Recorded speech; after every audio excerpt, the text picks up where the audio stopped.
નમસ્કાર વિદ્યાર્થી મિત્રો, સ્વાગત છે તમારું ચાણક્ય સ્કૂલ ઓફ સાયન્સ અને આપણી યુટ્યુબ ચેનલ નેચર બાયોલોજીમાં.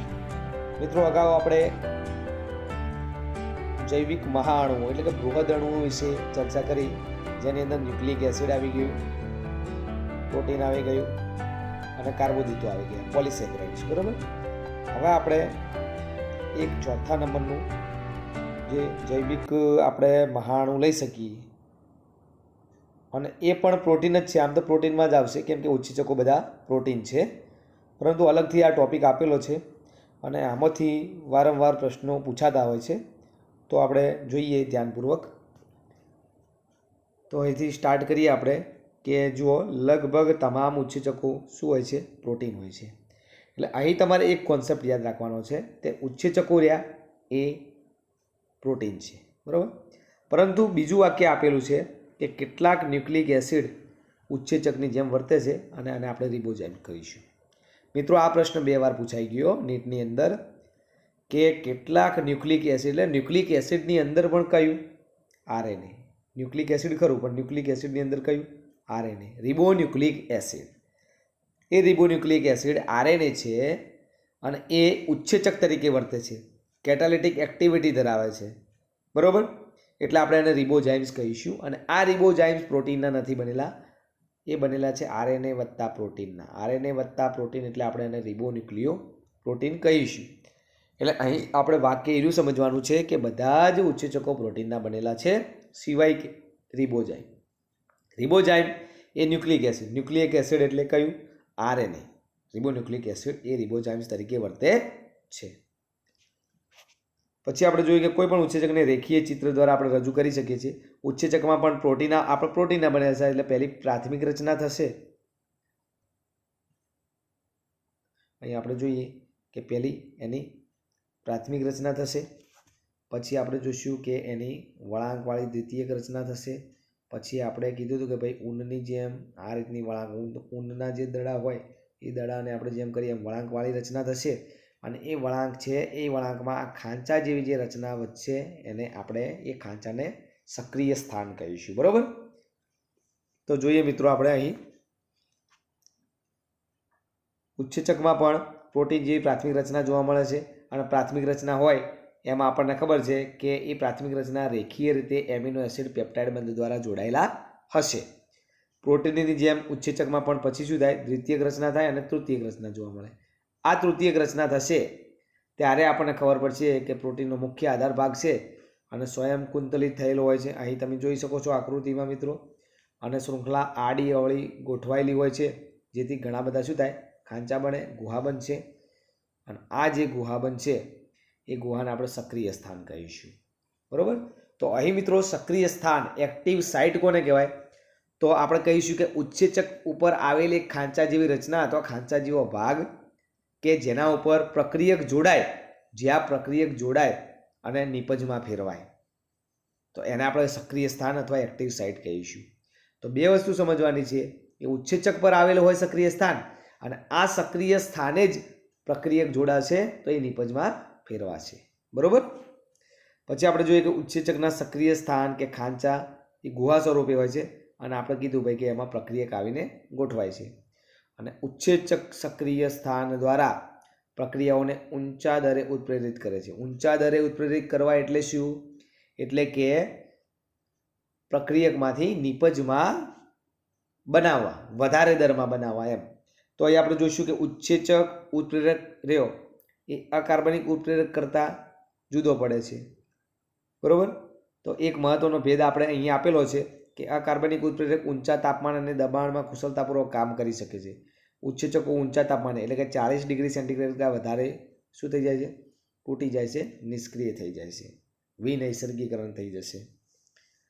તો અહીં 2 પ્રકારના ઉત્પ્રેરકનો ભેદ આપેલો છે. એક આપણા જે ઉત્સેચકો છે, જૈવિક ઉત્પ્રેરક છે, જૈવિક ઉદ્દીપક છે એ બાયોકેટાલિસ્ટ, અને એક છે અકાર્બનિક ઉત્પ્રેરક. બરાબર.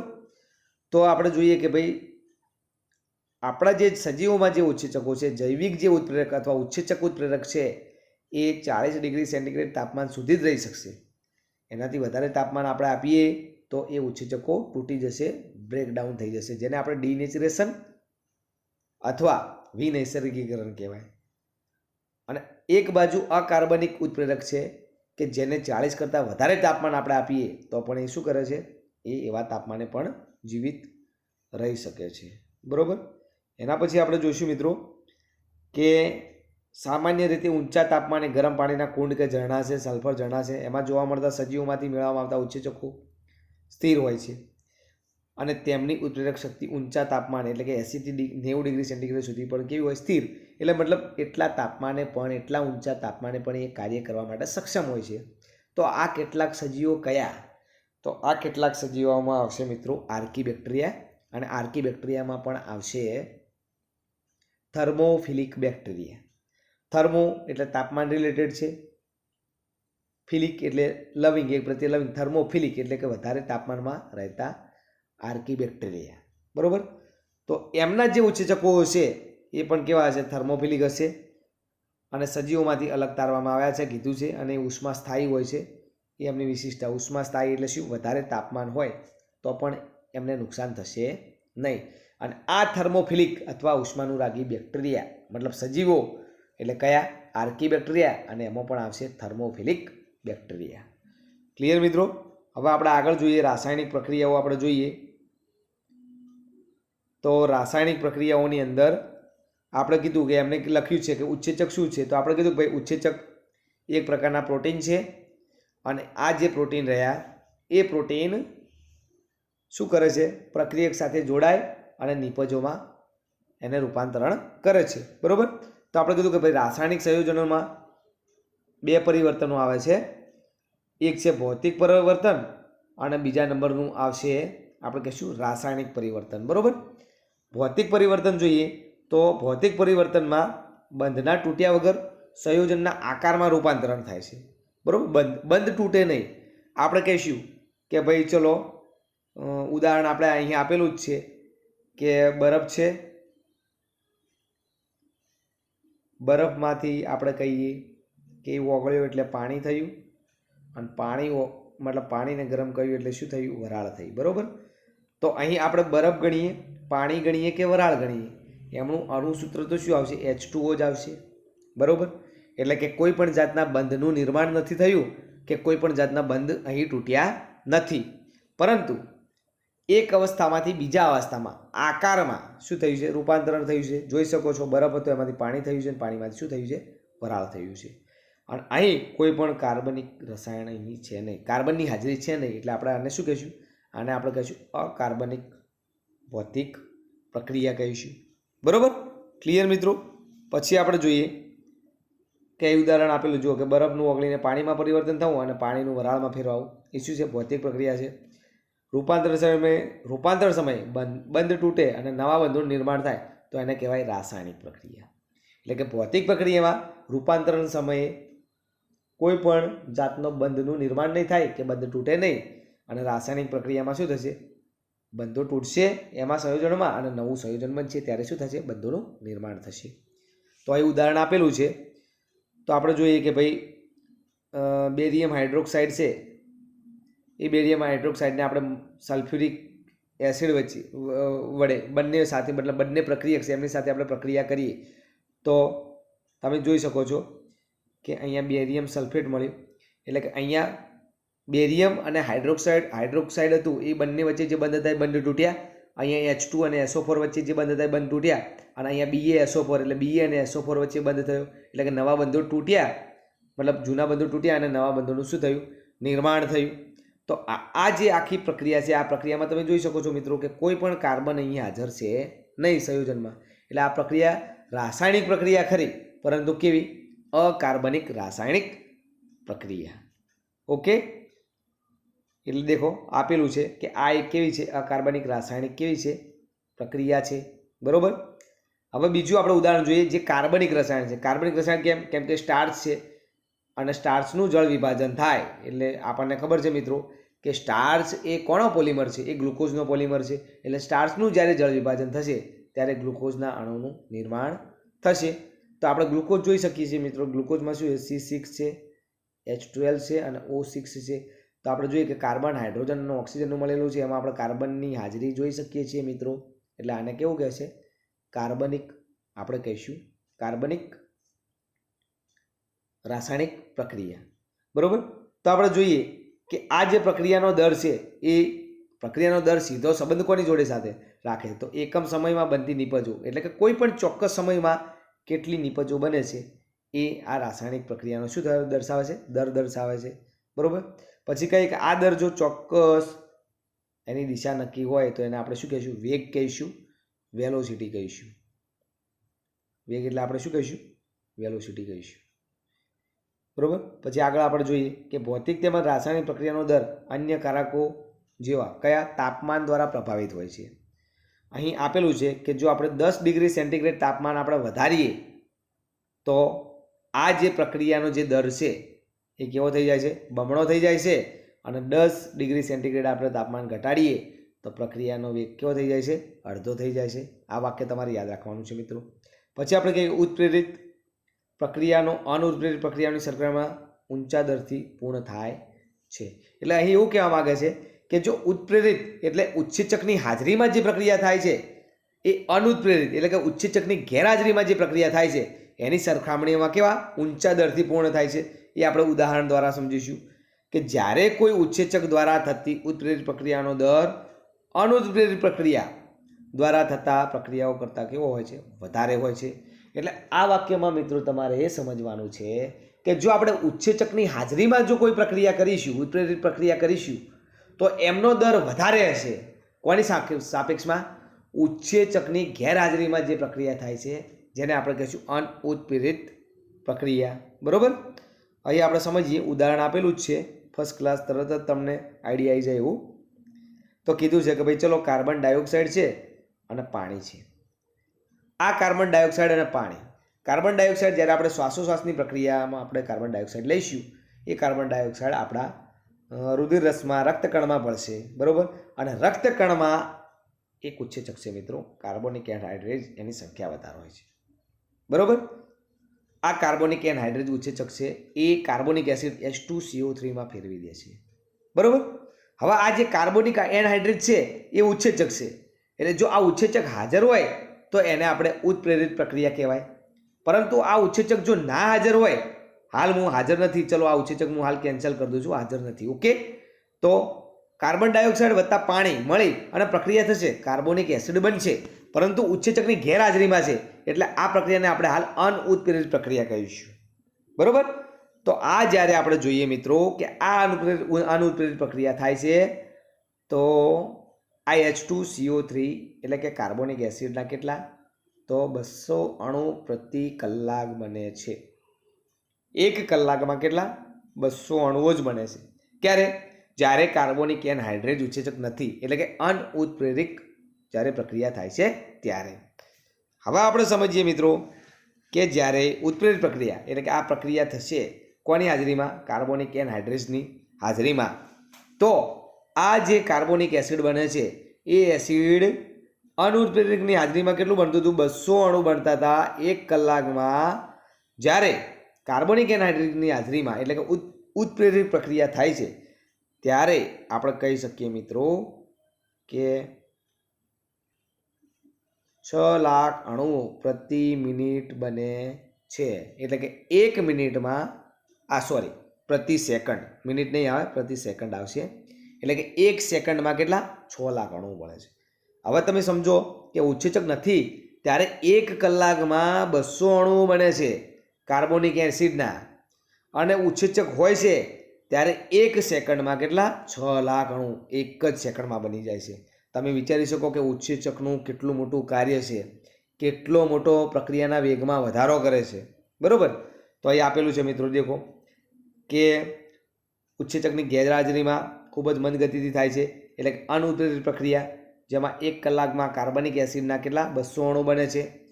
અને આ પ્રક્રિયા કોષરસમાં હાજર ઉત્સેચક એટલે કે કાર્બોનિક એનહાઇડ્રેટ હોય એ તીવ્ર ગતિથી પૂર્ણ થાય છે. કેવી રીતના?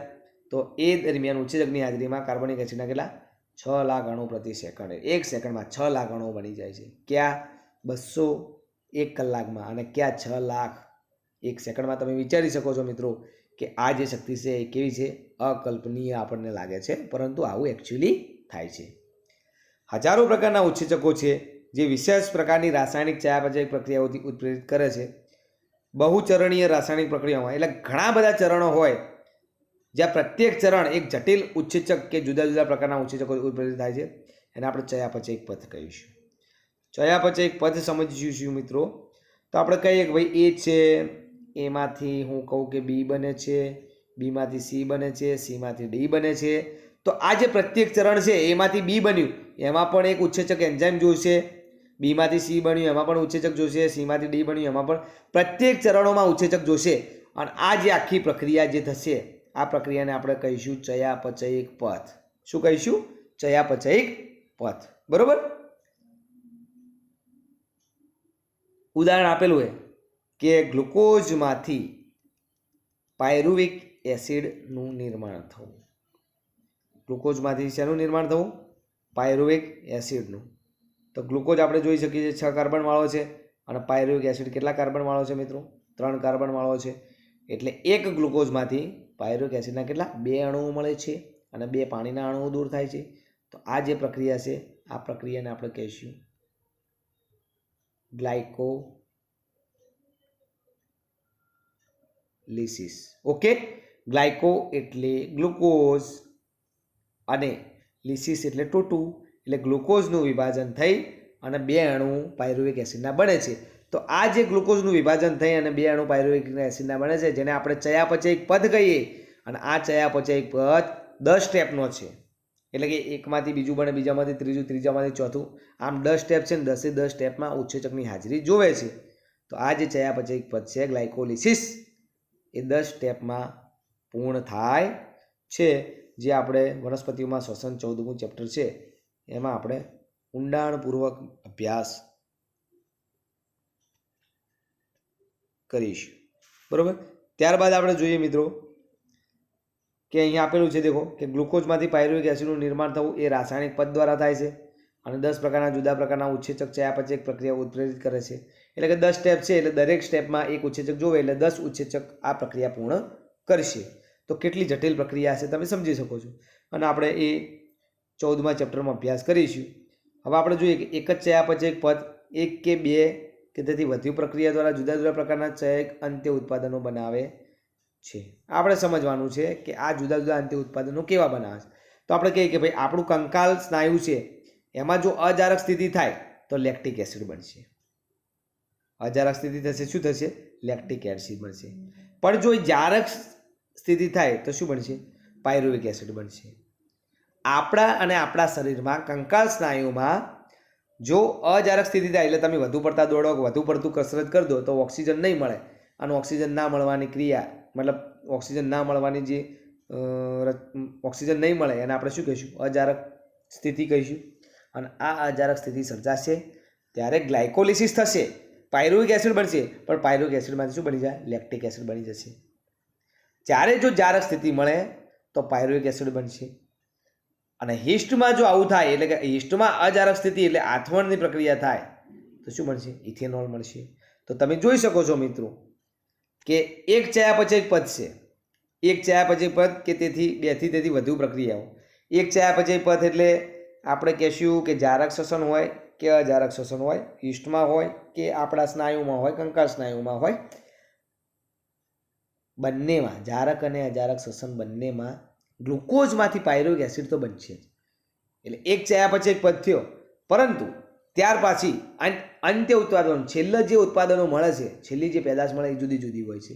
એટલે કે કંકાલ સ્નાયુઓ છે ને એમાં અજારક શ્વસન થશે તો લેક્ટિક એસિડ બની જશે, જારક શ્વસન થશે તો પાયરુવિક એસિડ મળશે, અને હિસ્ટમાં જો આથવણ એટલે કે હિસ્ટમાં અજારક શ્વસન થાય, આથવણની ક્રિયા આપણે કહીએ ફર્મેન્ટેશન, તો ઇથેનોલ મળશે.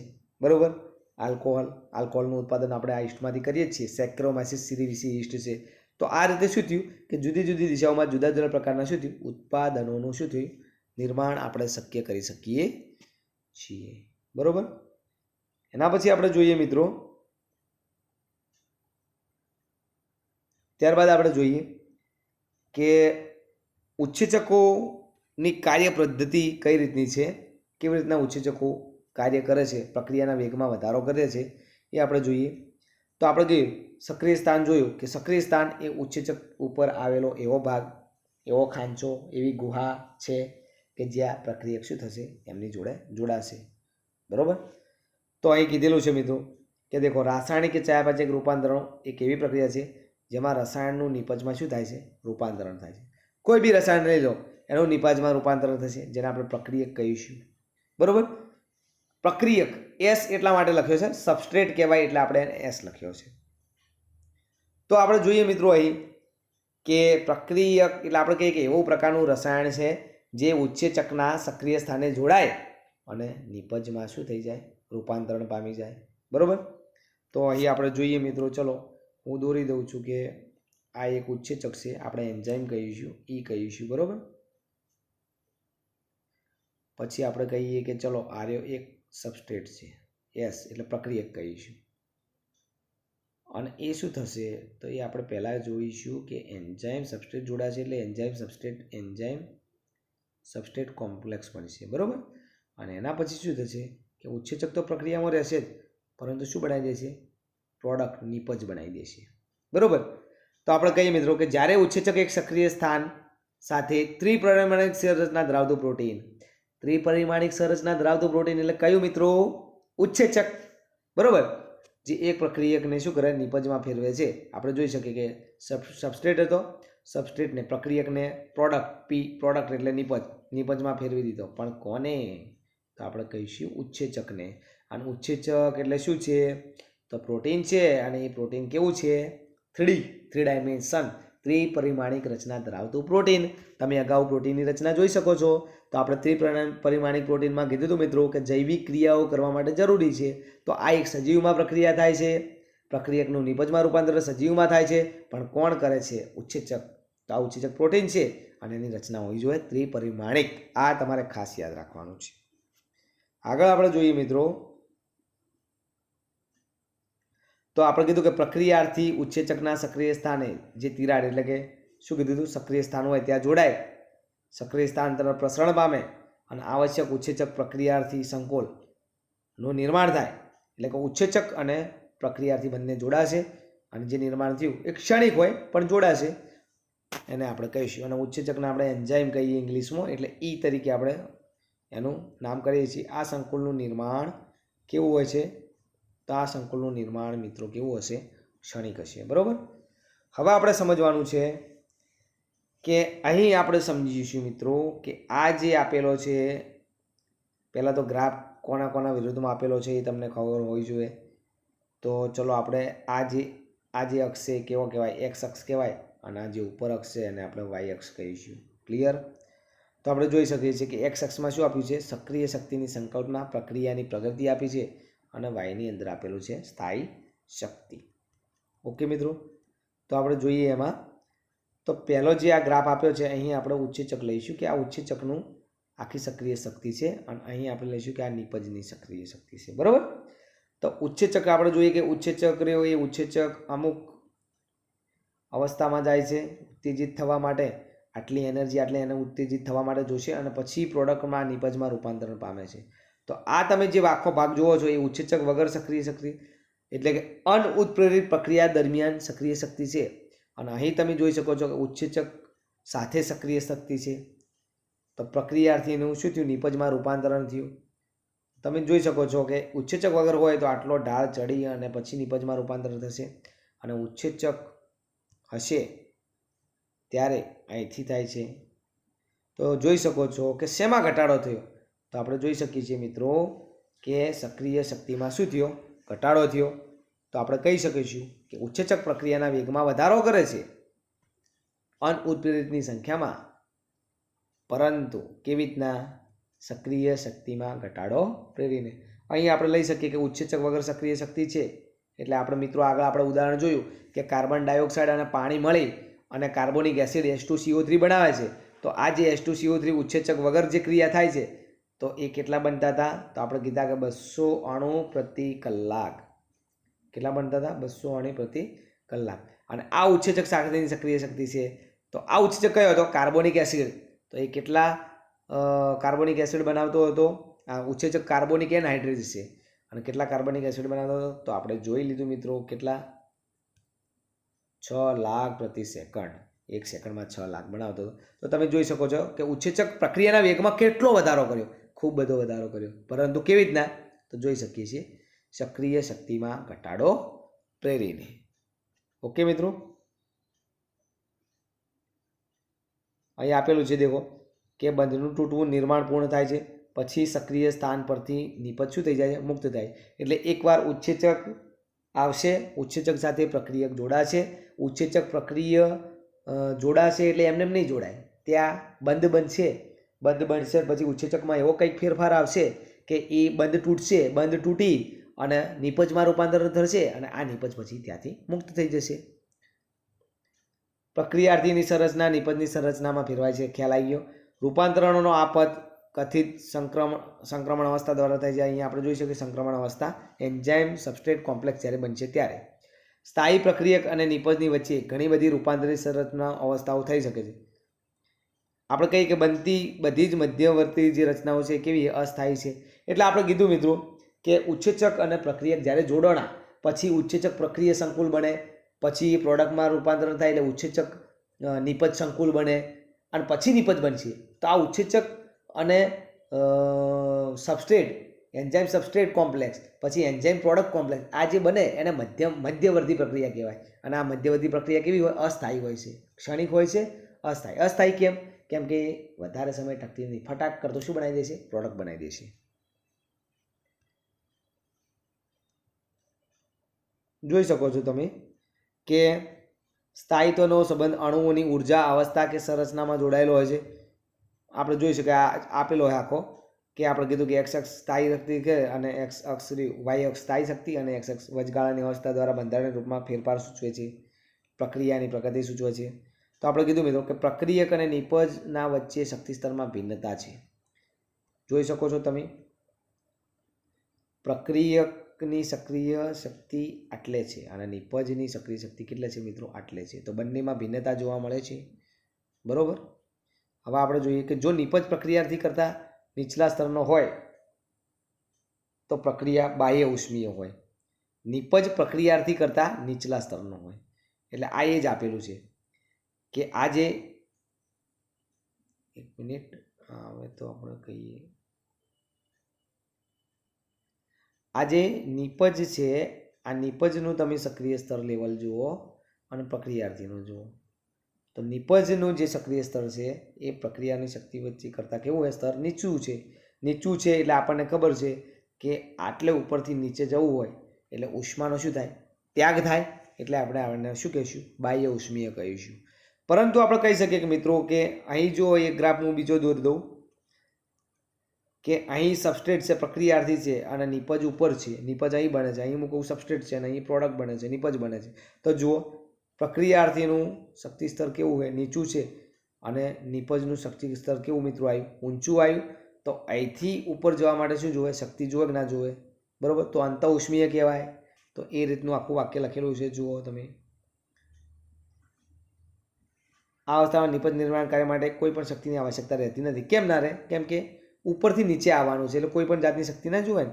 એના પછીની આપણે જોઈએ પ્રક્રિયા સ્વયં પરિવર્તિત પ્રક્રિયા, આંતર ઉષ્મીય શક્તિ જોઈએ. તો શક્તિની આવશ્યકતા પ્રક્રિયામાં પ્રક્રિયાર્થીને ઉચ્ચ શક્તિ અવસ્થા કે વચગાળાની અવસ્થામાં શું થાય? પસાર થવું પડે છે. અને પ્રક્રિયાર્થી અને વચગાળાની અવસ્થા વચ્ચે સરેરાશ જે તફાવત છે એને આપણે શું કહીશું? સક્રિય શક્તિ કહીશું. બરાબર. તો અહીં આપણે તમે જોઈ શકો છો આકૃતિમાં, આ જે વચગાળાની જે અવસ્થા રહી, સંક્રમણ અવસ્થા, એને આપણે કહીશું ઉત્સેચકમાંથી પ્રોડક્ટ જે બને છે પ્રક્રિયાથી ત્યાં સુધીની જે અવસ્થા છે એને આપણે કહીશું સંક્રમણ અવસ્થા, વચગાળાની અવસ્થા. એના પછી ઉત્સેચકની કાર્ય પદ્ધતિ જોઈએ મિત્રો. તો મેં તમને કીધું કે ઉત્સેચક હશે, પ્રક્રિયાર્થી હશે, એન્ઝાઇમ સબસ્ટ્રેટ. પછી આ શું બનશે? ઉત્સેચક પ્રક્રિયાર્થી સંકુલ બનશે. પછી એ જે સબસ્ટ્રેટ હતો, પ્રક્રિયક હતો, એ ઉત્સેચક પર બંધ તોડશે. બંધ તૂટી અને નવા બંધનું નિર્માણ કરશે. એને ઉત્સેચક અને પ્રોડક્ટમાં એટલે કે નિપજમાં ફેરવાઈ જશે. અને પછી ઉત્સેચક હશે એ પણ યાદ રાખવાનું છે કે આ ઉત્સેચક એ કોઈ પણ રાસાયણિક પ્રક્રિયામાં વપરાતો નથી અને પછી શું બનશે? પ્રોડક્ટ એટલે કે નિપજનું નિર્માણ થશે અને આ ઉત્સેચક પાછો બીજો કોઈ એવો સબસ્ટ્રેટ એનો એ સબસ્ટ્રેટ મળશે એટલે એ જ પ્રકારનો સબસ્ટ્રેટ તો શું થશે? પાછો એ સબસ્ટ્રેટ જોડે જોડાવા થશે અને પાછી આ પ્રક્રિયા ચાલુ થઈ જશે. તો તમે જોયો મિત્રો કે ઉત્સેચક છે એ શું કરે છે? તો પ્રક્રિયાર્થીને નિપજમાં રૂપાંતર કરે છે. બરોબર, જોઈ શકો છો કે ઉત્સેચક અણુમાં પ્રક્રિયક જોડાણ સ્થાન જોવા મળે છે, જેને આપણે સક્રિય શક્તિ કીધું, જેની સાથે પ્રક્રિયક જોડાય અને પ્રક્રિયાથી સંકુલ બનાવે અને આ સંકુલ અત્યંત ઓછા સમય સુધી યથાવત રહે છે, જે નિપજમાં રૂપાંતર કરે અને અપરિવર્તિત ઉત્સેચકમાં વિયોજિત. અપરિવર્તિત ઉત્સેચક એટલે એ ઉત્સેચક એવો ને એવો હોય, એમાં કોઈ પણ પરિવર્તન આવશે નહીં, એ ફરીથી એવા ને એવા પ્રક્રિયાથી સાથે જોડાવા અને આ ક્રિયા ચાલુ રાખવા માટે તૈયાર હશે. તેની પહેલાં એક મધ્યવર્તી ઉત્સેચક કઈ? ઉત્સેચક પ્રક્રિયક ઉત્સેચક નિપજ એટલે કે enzyme substrate enzyme product complex બને છે. બરાબર, જોઈ શકીએ છીએ કે જ્યારે આ નિપજ બને એના પહેલાં શું બને છે? એન્ઝાઇમ પ્રોડક્ટ કોમ્પ્લેક્સ બને છે. મધ્યવર્તી કહેવાય ને, વચ્ચેનું વચગાળાનું છે. એટલે ઉત્સેચક પ્રક્રિયાથી સંકોલ થવું તે ખૂબ જ આવશ્યક છે. એટલે કે ઉત્સેચક જ્યારે આ સક્રિય સ્થાને ઉત્સેચકના સક્રિય સ્થાને પ્રક્રિયાર્થી પ્રક્રિયક જોડાશે ત્યારે જ આ પ્રક્રિયાર્થીનું ઉત્સેચક એ નિપજમાં રૂપાંતર કરી નિપજને છૂટી પાડશે ને. બાકી પ્રક્રિયક ના જોડાય તો શું થાય? કશું ના થાય. એટલા માટે ઉત્પ્રેરણની પ્રક્રિયા. ઉત્પ્રેરણ પ્રક્રિયા એટલે શું? આ જે પ્રોડક્ટ બની ઉત્પ્રેરણ પ્રક્રિયા કહેવાય. રાસાયણિક પ્રક્રિયા ઉત્પ્રેરણ પ્રક્રિયા. તો એના માટે શું જરૂરી છે? બે જરૂરી છે. ઉત્સેચક પણ હોવો જોઈએ અને પ્રક્રિયાર્થી પણ હોવો જોઈએ. બરોબર મિત્રો, અહીં આપેલું જ છે, જુઓ મસ્ત જોઈ શકીએ છીએ આપણે. મેં તમને કીધું એ પ્રમાણે કે અહીં આપણે દોરીએ. ચલો, આ ઉત્સેચક છે, આપણે એન્ઝાઇમ લઈ લઈએ, પછી આ સબસ્ટ્રેટ છે, આપણે એસ લઈ લઈએ, પછી શું બનશે? તો એ જોડાશે અને ઉત્સેચક અને સબસ્ટ્રેટ જોડાઈ જશે એટલે એન્ઝાઇમ સબસ્ટ્રેટ કોમ્પ્લેક્સ બનશે. પછી શું થશે? એમાં ફેરફાર થશે અને ઉત્સેચકમાં અને પ્રોડક્ટ એટલે કે એન્ઝાઇમ પ્રોડક્ટ સંકુલ બનશે અને પછી ઉત્સેચક બીજા પ્રક્રિયક સાથે જોડાવા માટે તૈયાર થઈ જશે અને પ્રોડક્ટ છૂટી પડી જશે. ઓકે મિત્રો, તો જુઓ, સૌપ્રથમ પ્રક્રિયક ઉત્સેચકના સક્રિય સ્થાને જોડાય છે. આપણે કીધું પ્રક્રિયક અને ઉત્સેચક એના સક્રિય સ્થાને જોડાઈ ગયું. ઓકે, આને આપણે સક્રિય સ્થાન કહીશું. ઉત્સેચક સાથે જોડાયેલ પ્રક્રિયક ઉત્સેચકના આકારમાં બદલાવ લાવે, જેથી પ્રક્રિયક ઉત્સેચક મજબૂતીથી જોડાઈ ગયો. મજબૂતીથી જોડાઈ ગયો, ઉત્સેચકમાં ફેરફાર આવ્યો. ઉત્સેચકનું સક્રિય સ્થાન હવે પ્રક્રિયકના ગાઢ સંપર્કમાં આવે, જેના પરિણામ સ્વરૂપે પ્રક્રિયકના રાસાયણિક શું થાય? બંધ તૂટે અને ઉત્સેચક નિપજ બને. એટલે ઉત્સેચક કોમ્પ્લેક્સ બન્યું, એમાં અહીંયા બંધ તૂટશે અને શું બનશે? ઉત્સેચક અને નિપજ બનશે. અને હવે આ નિપજ જે નવી નિપજ બની એ મુક્ત કરશે. મુક્ત થયેલ ઉત્સેચક બીજો પ્રક્રિયક એવો ને એવો મળશે એટલે પાછળ જોડવા માટે તૈયાર થશે અને પુનઃ ઉત્સેચક ચક્રની સુધી શરૂઆતથી. બરાબર, તો ઉત્સેચક ચક્રમાં શું જોયું આપણે? તો જોયું કે ઉત્સેચક છે, ઉત્સેચકના સક્રિય સ્થાને પ્રક્રિયક જોડાણો, ઉત્સેચક અને પ્રક્રિયક જોડાય અને એક સંકુલ બનાવ્યું. પછી પ્રક્રિયકના રાસાયણિક બંધો જે તૂટ્યા નવી જે પ્રોડક્ટ બની, નિપજ બની, ઉત્સેચક પ્રક્રિયક સંકુલ બન્યું અને પછી ફટ્ટ કરતું શું બની ગયું?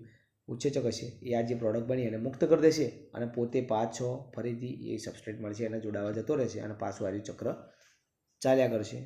બરાબર, હવે આપણે જોઈએ મિત્રો કે ઉત્સેચકની ક્રિયાવિધિ પર અસર કરતા પરિબળો જોઈએ.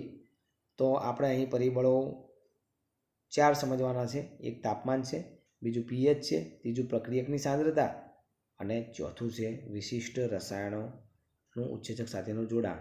બરાબર, જેને આપણે કહીશું અવરોધકો. અવરોધકોને ઇન્હિબિટર કહેવાય એટલે આપણે એને કહીશું I. તો પહેલાં તમને એ વસ્તુ ખબર હોવી જોઈએ કે ઉત્સેચકની ક્રિયાવિધિ પર અસર કરતા પરિબળો કેટલા? તો 4 આપેલા છે NCERTમાં. તાપમાન આપેલું છે, pH આપેલી છે, પ્રક્રિયકની સાંદ્રતા આપેલી છે અને એક વિશિષ્ટ રસાયણ આવેલું જે ઉત્સેચકની ક્રિયાશીલતા ઘટાડે, જેને આપણે અવરોધક કહીશું અને ઇંગ્લિશમાં આપણે કહીશું ઇન્હિબિટર, એટલે આપણે I રિપ્રેઝન્ટ આપીશું. તો અહીં મિત્રો આપણે પહેલાં તાપમાન અને pHની વાત કરી લઈએ, પછી આગળ વધીએ. તો આપણે જોઈ શકીએ છીએ કે અહીં pH આપેલી છે, તાપમાન આપેલું છે આ ભાગમાં અને આ ભાગમાં આપેલું છે ઉત્સેચકની સક્રિયતા. તો તમે જોઈ શકો છો મિત્રો કે જેમ જેમ આપણે પીએચ વધારીએ તેમ તેમ ઉત્સેચકની માત્રા વધે છે. અહીં જોઈએ તો દેખો ઓછી છે, આ વધી ગઈ, આ સૌથી મહત્તમ થઈ અને પછી આ પાછી ઘટી ગઈ. તો જે મહત્તમ થાય એટલે કે એવી પીએચ કે જ્યાં ઉત્સેચકની ક્રિયાશીલતા કેવી હોય, મહત્તમ હોય. અહીં મિત્રો તમે જોઈ શકો છો કે મહત્તમ છે, દેખો કેટલી મોટી છે. તો એ પીએચને આપણે ઇષ્ટતમ પીએચ કહીશું. એવી રીતે એવું તાપમાન કે જ્યાં ઉત્સેચકની ક્રિયાશીલતા કેવી હોય, સૌથી મહત્તમ હોય, એને આપણે શું કહીશું? એને આપણે કહીશું ઇષ્ટતમ તાપમાન. બરાબર. તો આપણે જોઈ શકીએ છીએ મિત્રો કે એ ઇષ્ટતમ તાપમાન રહ્યું, એ તાપમાનથી જો આપણે નીચું તાપમાન લાવીએ તો ઉત્સેચક કેવો થઈ જાય છે? નિષ્ક્રિય થઈ જાય છે, ઇનએક્ટિવ થઈ જાય છે. એટલે કે આ જે ઇષ્ટતમ તાપમાનથી નીચું તાપમાન લઈએ તો ઉત્સેચક નિષ્ક્રિય થઈ જાય છે. નિષ્ક્રિય થઈ જશે એટલે કાર્ય કરવામાં થોડો ઓછો સક્રિય રહેશે. આપણે જોઈ શકીએ કે ભાઈ ફ્રીજમાં આપણે કોઈ પણ જાતની શાકભાજી કંઈ મૂકી હોય તો એ બહાર મૂકી હોય એના કરતાં ફ્રીજમાં મૂકેલી હોય જલ્દી નહીં બગડે. કેમ કે એ શાકભાજીને પકાવવા માટે, બગાડવા માટે જે ઉત્સેચક હોય એ ઉત્સેચકને જે તાપમાન જોઈએ એ તાપમાન કરતાં આપણે નીચું તાપમાન લઈ દઈએ છીએ. ફ્રીજમાં 4 ડિગ્રી 5 ડિગ્રી હોય એટલે નીચું તાપમાન આવ્યું એટલે એ નિષ્ક્રિય થઈ ગયા. નિષ્ક્રિય એટલે શું કીધું? કે એ પ્રક્રિયા કરશે પરંતુ જે તાપમાને કરતા હતા એ તાપમાને એટલી કરશે નહીં. અને જો તાપમાનની અંદર ઇષ્ટતમ તાપમાન છે એથી આપણે વધારો કરીએ તો ઉત્સેચકો વિનૈસર્ગીકરણ પામે છે, જેને આપણે ડીનેચરેશન ઓફ એન્ઝાઇમ અથવા ડીનેચરેશન ઓફ પ્રોટીન કહીશું. તો એમાં શું થાય છે? તો એની અંદર થશે કે સંપૂર્ણ આ ઉત્સેચક નાશ થઈ ગયો છે, કાર્ય કરશે નહીં. તો અહીં બે શબ્દો સમજવાના છે મિત્રો. નિષ્ક્રિય એટલે શું? ઇનએક્ટિવ. અને બીજું શું કીધું આપણે? વિનૈસર્ગીકરણ, ડીનેચરેશન એટલે શું? તો નિષ્ક્રિયમાં શું થાય કે તાપમાનમાં ઘટાડો કરીએ, ઇષ્ટતમ તાપમાન હતું એનાથી આપણે ઘટાડો કરીએ તો એ નિષ્ક્રિય થાય. નિષ્ક્રિય એટલે જેટલા ઝડપી સક્રિય હતા, દાખલા તરીકે આપણે સમજીએ કે ભાઈ 200 અણુ 1 કલાકમાં 1 સેકન્ડમાં 200 અણુ બનાવતા હતા તો એનું તાપમાન આપણે ઘટાડ્યું તો 1 કલાકમાં 200 બનાવતા હતા, એની જગ્યાએ 1 કલાકમાં એરિયા 20, 30, 50 એવા બનાવશે. બરાબર. પણ જ્યારે પાછું તાપમાન આપણે જેટલું હતું એટલું કરી દઈએ એટલે પાછા 1 કલાકમાં શું કરે? 200 અણુ બનાવી દે. નિષ્ક્રિય થયા છે, સક્રિયમાં રૂપાંતર થાય. પરંતુ વિનૈસર્ગીકરણમાં શું છે કે સંપૂર્ણ નાશ થઈ જાય છે. એટલે કે જ્યારે તાપમાન આપણે વધારીએ ત્યારે આ એન્ઝાઇમ વિનૈસર્ગીકરણ સંપૂર્ણ નાશ થઈ જાય છે. પછી પાછું તમે ઇષ્ટતમ તાપમાન લાવો તો પણ એ કાર્ય કરશે નહીં. કેમ? સંપૂર્ણ નાશ થઈ ગયા. બરાબર. તો આ બે શબ્દો સમજવા જરૂરી છે. પછી આગળ જોઈએ મિત્રો આપણે કે પ્રક્રિયકની સાંદ્રતામાં જોઈએ તો આ S એટલે આ આવશે સબસ્ટ્રેટ કોન્સન્ટ્રેશન એટલે પ્રક્રિયકની સાંદ્રતા, અને અહીં આપેલું છે પ્રક્રિયાનો વેગ. બરાબર. તો આપણે જોઈએ મિત્રો કે હું એક બીકર લઈ લઉં અને આ બીકરની અંદર હું 100 ઉત્સેચક નાખું. બરાબર. અને એમાં બીકરમાં હું 50 સબસ્ટ્રેટ નાખું તો તમે સમજી શકો છો કે એક ઉત્સેચક છે, એક ઉત્સેચકની એક સક્રિય સ્થાન હોય તો 100 ઉત્સેચકને 100 સક્રિય સ્થાન હશે. તો આ 100 ઉત્સેચકો 100 છે, સક્રિય સ્થાન 100 છે અને સબસ્ટ્રેટ પ્રક્રિયકો 50 છે એટલે ફટાફટ જોડાશે. ફટાફટ જોડાય એટલે શું થાય? ફટાફટ પ્રક્રિયાના વેગમાં વધારો થાય. બરાબર. તો આપણે જોઈ શકીએ કે જુઓ કે પહેલાં જેમ આપણે સબસ્ટ્રેટ કોન્સન્ટ્રેશન સબસ્ટ્રેટના આપણે વધારીશું તેમ ઉત્સેચકની પ્રક્રિયામાં વેગમાં શું થશે? વધારો થશે.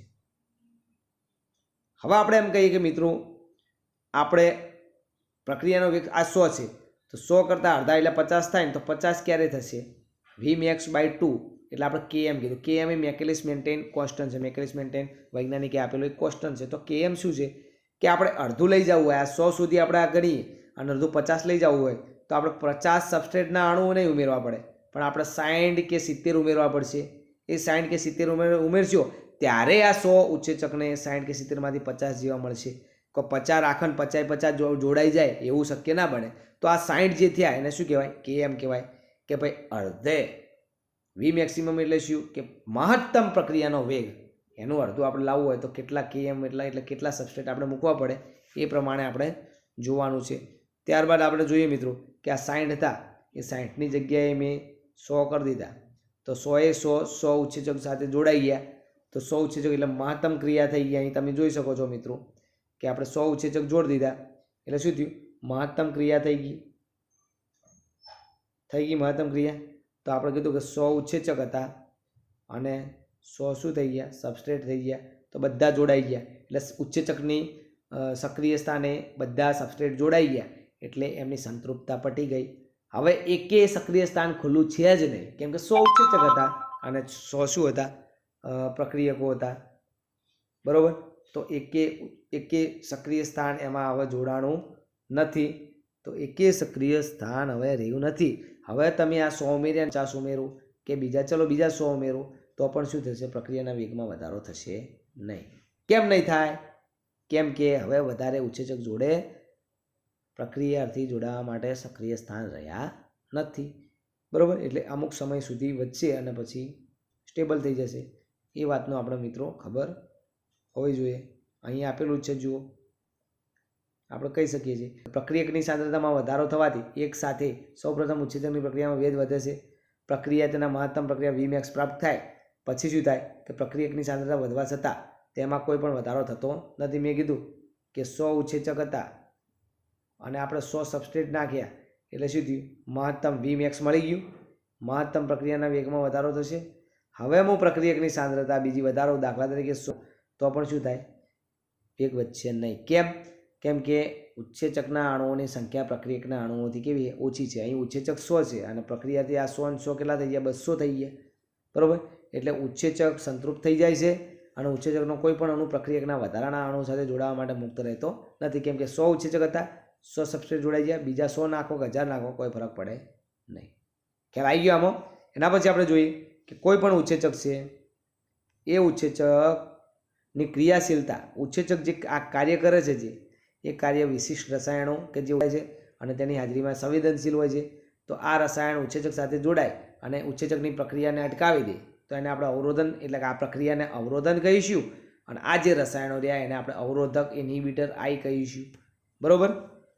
તો આપણે જોઈએ મિત્રો કે એમાં કેવું હોય કે હું અહીં દોરું છું કે આ ઉત્સેચક છે, એક મિનિટ આપણે ઉત્સેચક વ્યવસ્થિત દોરીએ. આ આપણે કહીએ કે ચલો આ ઉત્સેચક છે, ઓકે.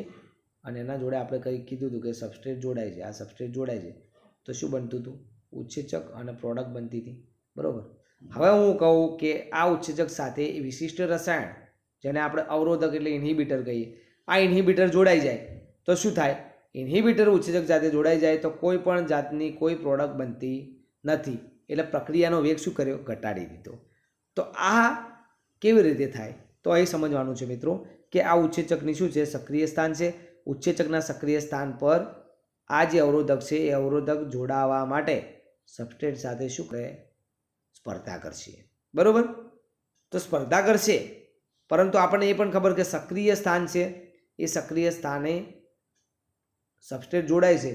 લોક એન્ડ કી જેવું હોય, લોક એન્ડ કી જેવું એટલે જે લોકને જે કી લાગતી હોય એ જ લાગે, બીજી લાગે નહીં. તો આપણે કહીએ કે આ એક લોક છે અને આ સબસ્ટ્રેટ છે એ શું છે, એક પ્રકારની ચાવી છે, તો એ જોડાય છે, બરાબર. તો હવે આ ઇન્હિબિટર પણ ત્યાં જોડાવા માટે અહીંયા સ્પર્ધા કરે છે, પણ એ ક્યારે જોડાશે, એ પણ આ જે ચાવી હતી એવી ડુપ્લિકેટ ચાવી હોય તો ડુપ્લિકેટ ચાવી કેવી હોય, તો આ જે ઓરિજિનલ ચાવી હોય એના જેવી શેપ ને સાઇઝવાળી હોય કે ના હોય તો જ ખુલે. એવી રીતે આપણે કહી શકીએ કે અવરોધક છે એ અવરોધક પણ કેવું હોવું જોઈએ, અહીંયા આપેલું છે મિત્રો, જુઓ કે અવરોધક તેની આણ્વીય સંરચનામાં પ્રક્રિયાર્થીની શું હોય, સમાનતા ધરાવે છે. એટલે કે પ્રક્રિયાર્થી જેવું જ હોય, આપણે નકલી ચાવી સમજો ને, બરાબર. અને ઉત્સેચકની ક્રિયાશીલતાને શું કરે, અવરોધે છે. અને આ અવરોધે કેવી રીતના અવરોધ્યું, તો સક્રિય સ્થાને સબસ્ટ્રેટ સાથે સ્પર્ધા કરી અને સક્રિય સ્થાને જોડાઈ ગયું એટલે સ્પર્ધાત્મક કહેવાય છે. એટલે આપણે પ્રતિસ્પર્ધી અવરોધક અથવા કમ્પિટિટિવ ઇન્હિબિટર આપણે એને કહીશું, બરાબર. તો એક મસ્ત ઉદાહરણ આપેલું છે મિત્રો, એ ઉદાહરણ આપણે જોઈ લઈએ એટલે તમને ખ્યાલ આવી જશે.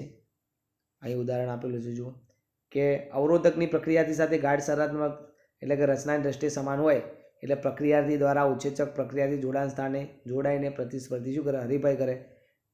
પરિણામ સ્વરૂપે પ્રક્રિયાર્થી જોડાણ સ્થાન સાથે જોડાઈ શકતા નથી. કેમ કે ત્યાં ઓલરેડી ઇન્હિબિટર અવરોધક જોડાઈ ગયો અને ઉત્સેચકની પ્રક્રિયા શું થાય? મંદ પડી જાય. કેમ કે ઉત્સેચક સાથે ઇન્હિબિટર જોડાઈ જાય એટલે પ્રક્રિયાની વેગમાં વધારો થાય નહીં. ઉદાહરણ આપેલું છે, ઉત્સેચક છે સક્સિનિક ડિહાઇડ્રોજિનેઝ અને એ સક્સિનેટ ડિહાઇડ્રોજિનેઝ સાથે સામાન્ય ઉત્સેચક કયો જોડાય છે? સક્સિનેટ જોડાય છે અને સામાન્ય પ્રક્રિયા થાય છે. બરાબર. તો અહીંયા આપણે ઉત્સેચક કહી શકીએ. ઉત્સેચક કયો હોય? તો આપણે કહીએ સક્સિનેટ ડિહાઇડ્રોજિનેઝ. બરાબર. અને અહીંયા આપણે સબસ્ટ્રેટ કહીએ તો સબસ્ટ્રેટ કયો છે? તો સબસ્ટ્રેટ આવશે સક્સિનેટ. બરાબર.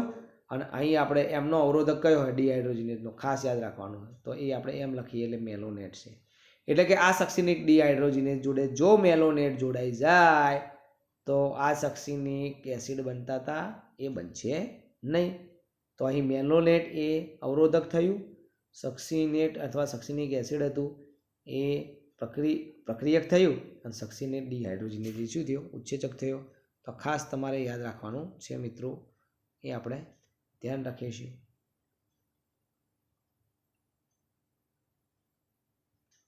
હવે આપણે ઉત્સેચકનું નામકરણ અને વર્ગીકરણ જોઈ લઈએ. તો ઉત્સેચકના નામકરણ અને વર્ગીકરણમાં કીધું હતું મિત્રો કે હજારો ઉત્સેચકોની શોધ અને અલગીકરણ કર્યા છે. ઉત્સેચકો દ્વારા જુદી જુદી પ્રક્રિયાઓનો ઉત્પ્રેરકના આધારે કેવી પ્રક્રિયા કરે છે એના પ્રમાણે આપણે જુદા જુદા સમૂહોમાં વર્ગીકરણ કરે છે અને ઉત્સેચકની પાછળ એ જ લાગશે. દાખલા તરીકે આપણે એમ કહીએ કે માલ્ટોઝ છે તો માલ્ટોઝ ડાયસેક્રાઇડ છે એને તોડવા માટે માલ્ટેઝ લાગશે. બરાબર. તો એ જ લાગ્યો ને એ પ્રમાણે એનું સફિક્સ હશે એ જ.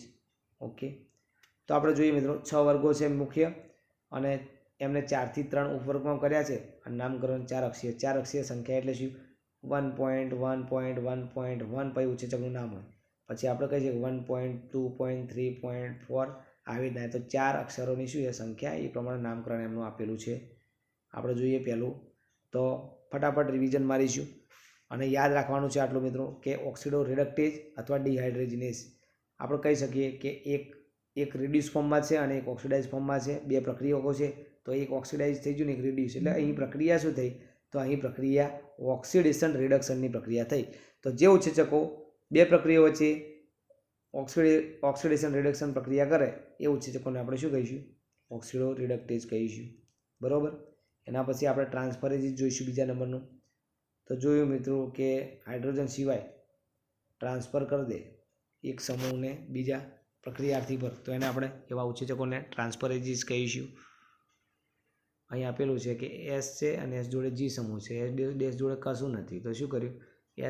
એસ જોડેથી જી સમૂહ લઈને એસ ડેશ જોડે એટલે કે એક પ્રક્રિયકમાંથી બીજા પ્રક્રિયકમાં લઈ ગયા તો એને આપણે ટ્રાન્સફરેજીસ કહીશું. બરાબર. એનું એક ઉદાહરણ આપણે જોઈ શકીએ છીએ મિત્રો કે આપણે કહીએ કે ભાઈ ચલો એટીપી છે અને આપણે કહીએ કે ગ્લુકોઝ છે. બરાબર. તો ગ્લુકોઝમાંથી આપણે કહીએ કે ગ્લુકોઝ 6 ફોસ્ફેટ બને છે. Glucose 6 phosphate. તો આપણે કીધું ગ્લુકોઝના 6થા નંબરના કાર્બન પર ફોસ્ફેટ જોડાઈ ગયો. તો આ ફોસ્ફેટ સમૂહ આવ્યો ક્યાંથી? તો ફોસ્ફેટ સમૂહ ક્યાંથી આવ્યો? તો એટીપીમાંથી એડીપી બની જાય ને એક ફોસ્ફેટ વચ્ચે એ ફોસ્ફેટ જોડાઈ જશે. બરાબર. તો એમાં ઉત્સેચક છે. તો આ ઉત્સેચક કયા ક્લાસમાં? તો એ ઉત્સેચક આ ટ્રાન્સફરેજીસ ક્લાસમાં આવશે. પછી આપણે કહીશું મિત્રો હાઇડ્રોલેજીસ. નામ પરથી ખબર પડે જળ વિભાજન કરતા હશે. તો આપણે કીધું કે એસ્ટર બનશે, ઇથર બનશે, એમિનો એસિડ વચ્ચે આવેલો પેપ્ટાઇડ બનશે. એસ્ટર બંધ ખબર છે ન્યુક્લિયોટાઇડમાં આવેલો હોય. ગ્લાયકોસિડિક બંધ કોની વચ્ચે આવેલો હોય? તો એ આવેલો હોય પોલિસેક્રાઇડ એટલે કે બે મોનોસેક્રાઇડ વચ્ચે કાર્બન કાર્બન કાર્બન હેલાઇડ અને ફોસ્ફરસ નાઇટ્રોજન બંધ હોય એ બંધનું શું કરે? પાણીની હાજરીમાં એમનું વિભાજન થાય. આ ઉત્સેચકો પાણી જોશે તો જ વિભાજન કરશે એટલે હાઇડ્રોલિસિસ કહીશું. લાયજીસ એટલે આપણે કીધું કે જળ વિભાજન સિવાય પાણીની હાજરી નહીં હોતી પ્રક્રિયકોમાંથી સમૂહને શું કરે? દૂર કરવા માટે સંકળાયેલું છે. જોઈ શકીએ અહીંયા આપેલું છે આખું અને આપણે કીધું કે ભાઈ શું થયું? તો એક્સ વાય જુદા થઈ ગયા અને કાર્બન કાર્બન જોડાઈ ગયા. પરંતુ કેટલો બંધ થયો? તો અહીં એ પણ યાદ રાખવાનું છે. દ્વિબંધુનું શું કરે છે? આ ઉત્સેચકો નિર્માણ પણ કરે છે. બરાબર. એના પછી આપણે જોઈએ આઇસોમરેજીસ એવા બધા જ ઉત્સેચકો છે એ પ્રકાશીય ભૌમિતિક અને બંધારણીય સમઘટકોમાં શું કરે? રૂપાંતરણ કરે. કેવી રીતે? હું કહું કે આ ગ્લુકોઝ 6 ફોસ્ફેટ છે. બરાબર. એને આપણે કહીએ કે ફ્રુક્ટોઝ 6 ફોસ્ફેટમાં ફેરવ્યો તો ગ્લુકોઝ અને ફ્રુક્ટોઝ એકબીજાના શું છે? એકબીજાના સમઘટકો છે. આઇસોમર છે એવું કહેવાય. તો અહીં આપણે કહીએ કે આઇસોમરેજ ઉત્સેચક છે. આ આઇસોમરેજ ઉત્સેચક શું કરે મિત્રો? તો એ ગ્લુકોઝ 6 ફોસ્ફેટ બને ફ્રુક્ટોઝ 6 ફોસ્ફેટ બને. એટલે સમઘટક એકબીજાને સમઘટક છે. કેમ કે ગ્લુકોઝનું અણુસૂત્ર પણ C6H12O6, ફ્રુક્ટોઝનું અણુસૂત્ર પણ કેવું C6H12O6, એટલે કે એકબીજાના સમઘટકોમાં રૂપાંતરિત કરે. પછી આપણે જોઈશું કે લિગેજીસ, તો એ બે રસાયણોને જોડે છે, બરાબર. કાર્બન ઓક્સિજન બંધ બનાવે, કાર્બન સલ્ફર વચ્ચે બંધ બનાવે, કાર્બન નાઇટ્રોજન વચ્ચે ફોસ્ફર ઓક્સિજન બંધોનું નિર્માણ કરશે. તો આ બંધોનું નિર્માણ કરે ખરો, પરંતુ એના માટે ઉર્જા જોઈએ શેમાંથી લાવશે? એટીપીમાંથી લાવશે. એક ઉદાહરણ આપણે જોઈએ કે ડીએનએ લિગેજ કહેવાય છે, અથવા ડીએનએ લાઇગેજ કહીશું. તો એ બે ન્યુક્લિયોટાઇડને જોડવાનું કાર્ય કરે છે, એટલે કે ડીએનએના ટુકડાઓને જોડવાનું કાર્ય કરે છે. તો એ લિગેજીસ હશે. તો આમ 6 પ્રકારના ઉત્સેચકો છે, એ તમારે ધ્યાન રાખવાના છે મિત્રો. અને હવે આપણે છેલ્લો ટોપિક ભણીશું અને પછી આ ચેપ્ટરને આપણે વિદાય લઈશું. જોઈએ સહકારકો, કોફેક્ટર. તો આપણને ખબર છે ઉત્સેચક એ અનેક પોલીપેપ્ટાઇડ શૃંખલાઓના જોડવાથી બને છે, છતાં પણ કેટલીક સ્થિતિમાં બિન પ્રોટીન ઘટક હોય છે, જેને આપણે સહકારક કહીશું. એટલે અહીં સમજવાનું છે મિત્રો તમારે કે ઉત્સેચક એ બે ભાગોનું બનેલું હોય. એક ભાગ જે છે એ તો આપણને ખબર ઉત્સેચક પ્રોટીનના બનેલા હોય, એટલે પ્રોટીન હોય અને એને કાર્ય કરવા માટે એક બીજું કોઈ વસ્તુની જરૂર પડે છે, જેને આપણે સહકારક કહીશું. અને આ સહકારક જે હશે એ બિન પ્રોટીન ભાગ હશે, બરાબર. જોઈએ આપણે. અને એ ઉત્સેચક સાથે જોડાઈને શું કરે? સક્રિય થાય છે. એટલે ઉત્સેચકને જો કાર્ય કરવું હોય, ક્રિયાશીલતા એની વધારવી હોય, પ્રક્રિયાના વેગમાં વધારો કરવો હોય, મતલબ કાર્યશીલ રહેવું હોય ઉત્સેચકને, તો એક એનો પ્રોટીન ભાગ જોઈએ. આ પ્રોટીન ભાગને આપણે એપો એન્ઝાઇમ કહીશું. અને બીજો બિન પ્રોટીન ભાગ જોઈએ. આ બિન પ્રોટીન ભાગને આપણે સહકારક કહીશું, બરાબર. અને આ એપો એન્ઝાઇમ વત્તા સહકારક મળે અને જે સક્રિય ઉત્સેચક થાય એને આપણે હોલો એન્ઝાઇમ કહીશું. આ યાદ રાખશો તમે, આ પૂછાય નેટમાં, બરાબર. ચલો ઉત્સેચક ઉદાહરણ કે ઉત્સેચકના માત્ર પ્રોટીનવાળો ભાગ આપણે એને એપો એન્ઝાઇમ કીધો, અને બિન પ્રોટીન ભાગ જેને આપણે સહકારક કહીશું. અને આ સહકારક 3 પ્રકાર આપેલા, પ્રોસ્ટેટિક જૂથ આપેલું, સહઉત્સેચક આપેલું અને ધાતુ આયન આપેલું. ચલો પ્રોસ્ટેટિક સમૂહ જોઈએ તો એ કાર્બનિક રસાયણો છે અને સહકારકોથી સ્વરૂપમાં જુદા જુદા હોય છે. એ એપો એન્ઝાઇમ સાથે કેવા પ્રબળબંધી જોડાયેલા હોય. અને એમાં ઉદાહરણ આપેલું હોય કે પેરોક્સાઇડેજ છે અને કેટાલેજ છે. એ હાઇડ્રોજન પેરોક્સાઇડને ઓક્સિજન અને પાણીમાં વિખંડન કરે છે, બરાબર. પેરોક્સાઇડ, હાઇડ્રોજન પેરોક્સાઇડ એટલે H2O2 છે, એને પાણી અને ઓક્સિજનમાં વિભાજન કરી દે. કયા ઉત્સેચક? પેરોક્સાઇડેજ અને કેટાલેજ. તો એમને એક આ ક્રિયા કરવા માટે શું જોવે છે? એક પ્રોસ્ટેટિક સમૂહ જોવે છે, જેને આપણે હિમ કહીશું. આ વસ્તુ તમે ધ્યાન રાખશો મિત્રો. આ હિમ એ પેરોક્સાઇડેજ અને કેટાલેજ સાથે જોડાશે ત્યારે જ હાઇડ્રોજન પેરોક્સાઇડનું ઓક્સિજન અને પાણીમાં વિખંડન થશે, બાકી થશે નહીં. હિમ વગરનો પેરોક્સાઇડેજ અને કેટાલેજ છે એને આપણે એપો એન્ઝાઇમ કહીએ, બરાબર. પછી આપણે આગળ જોઈએ કે સહઉત્સેચક. સહઉત્સેચક પણ કાર્બનિક રસાયણ છે, પણ તે એપો એન્ઝાઇમ સાથે જોડાણ કેવું હોય? ક્ષણિક હોય છે અને ઉત્પ્રેરણ દરમિયાન જ બને. ઉત્પ્રેરણ એટલે પ્રક્રિયા થતી હોય ત્યારે જ બને, બાકી કોઈ જરૂર હોય નહીં. સહઉત્સેચક વિવિધ ઉત્સેચકીય ઉત્પ્રેરિત પ્રક્રિયાઓમાં સહકારક તરીકે ભાગ ભજવે છે. આ સહઉત્સેચક. સહઉત્સેચકનું રાસાયણિક ઘટક કયું હોય? વિટામિન્સ. એટલે કે આ એપો એન્ઝાઇમ જોડે આટલું યાદ રાખવાનું છે, એપો એન્ઝાઇમ જોડે વિટામિન્સ જોડાયેલા હોય, અથવા વિટામિન્સના વ્યુત્પન્નો જે આપેલા હોય, નિકોટિનેમાઇન એડેનાઇન ડાયન્યુક્લિયોટાઇડ, મતલબ એડેનિન, એનએડી અને નિકોટિનેમાઇન એડેનાઇન ડાયન્યુક્લિયોટાઇડ ફોસ્ફેટ, એ આપેલા વિટામિન નિયાસિન ધરાવે. તો એ ઉત્સેચકની ક્રિયાશીલતા માટે જરૂરી છે. એટલે જો મિત્રો અહીં એવું પૂછાઈ જાય કે એપો એન્ઝાઇમ વત્તા સહઉત્સેચક બરાબર શું થાય? તો એને હોલો એન્ઝાઇમ કહેવાશે, બરાબર. એના પછી ત્રીજા નંબરનું ખાસ આપણે ધ્યાન રાખવાનું છે, એ જોઈએ મિત્રો કે ઘણા બધા ઉત્સેચકની સક્રિય માટે ધાતુ આયનની આવશ્યકતા રહે છે. તો બિન પ્રોટીન ભાગ અહીં કયો થયો? સહકારક કયો થયો? ધાતુ આયન થયો. તો જાતિ આયન સક્રિય સ્થાન પર પાર્શ્વિક શૃંખલા સાથે જોડાય, સહસંયોજક બંધ બનાવે અને એ જ સમયે એક કે તેથી વધુ સમન્વય બંધ ઘણા બધા સમય સાથે પ્રક્રિયા સાથે શું જોડાયેલું રહે. અને આપણે કહીશું કે એક કાર્બોક્સી પેપ્ટાઇડ ઉત્સેચક છે જે પ્રોટીઓલાઇટિક છે. પ્રોટીઓલાઇટિક એટલે પ્રોટીનને તોડતો, પ્રોટીનનું પાચન કરતો ઉત્સેચક. પ્રોટીઓ એટલે પ્રોટીન, લાઇટિક એટલે તોડવું, પ્રોટીનને તોડતો ઉત્સેચક કાર્બોક્સી પેપ્ટાઇડ છે. તો એને ધાતુ આયન કઈ જોવે? ઝીંક જોવે. આ ઝીંક હોય તો જ એ સક્રિય થઈ શકે, કાર્ય કરી શકે, બાકી કાર્ય કરી શકે નહીં. તો ટૂંકમાં તમે સમજી ગયા કે ઉત્સેચક છે એનો પ્રોટીન ભાગ છે જેને આપણે એપોએન્ઝાઇમ કહીશું, અને આ પ્રોટીન ભાગના જોડે બિન પ્રોટીન ભાગ કે જેને આપણે સહકારક કહીએ છીએ એ જો ના જોડાય તો આ ઉત્સેચક સક્રિય ઉત્સેચક રહેશે નહીં, કાર્ય કરી શકશે નહીં. તો એ એમના જોડે જોડાવું જરૂરી છે. તો એ જો આપણે કહીએ કે પ્રોસ્થેટિક જૂથ જોડાય, મતલબ હિમ જોડાય, તો આપણે પ્રોસ્થેટિક જૂથ કહીશું. જો આ એપોએન્ઝાઇમ જોડે કોઈ વિટામિન્સ જોડાય અથવા વિટામિન્સના વ્યુત્પન્નો જોડાય તો આપણે કીધું કે ભાઈ એને આપણે શું કહીશું? એને આપણે કહીશું સહઉત્સેચક. અને એની સાથે જો ધાતુ જોડાશે તો આપણે એને ધાતુ આયન કીધા. બરાબર? તો આપણે ખ્યાલ આવી ગયો ટૂંકમાં કે ઉત્સેચક પરથી જો સહકારકને આપણે અલગ કરવામાં આવે તો તેની પ્રક્રિયાશીલતા શું થઈ જાય? સમાપ્ત થઈ જાય. ભાઈ થાય જ ના. એટલે કે એકલું એપોએન્ઝાઇમ છે એ કાર્ય કરી શકશે નહીં. એની ક્રિયાશીલતા માટે શું જોવે? સહકારક જોવે. સહકારકની નિર્ણાયક ભૂમિકા એટલે શું? એ સહકારકમાં કેટાલીઝ આપણે કીધું ને પેરોક્સાઇડેઝ કીધું, તો એમાં શું જોવે?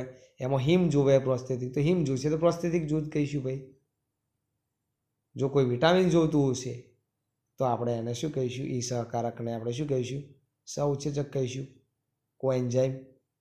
બરાબર? અને જો એને આપણે કહીએ કે કોઈ ધાતુ જોવે, દાખલા તરીકે કાર્બોક્સી પેપ્ટાઇડ છે અને ઝિંક જોવે છે, તો આપણે એને શું કહીશું? ધાતુ આયન કહીશું, પરંતુ એ સહકારકના પ્રકાર. તો આ રીતે આપણે ઉત્સેચકની આખી એની થિયરી વિશે અભ્યાસ કરી શકીએ છીએ. તો આઈ હોપ કે મિત્રો તમને હવે આ ચેપ્ટરમાં કોઈ પણ શબ્દ કે કોઈ પણ લીટીમાં કોઈ પણ જાતનો ડાઉટ હશે નહીં. તો અહીં આપણે હવે ચેપ્ટર પૂર્ણ કરીએ છીએ. થેન્ક યુ મિત્રો.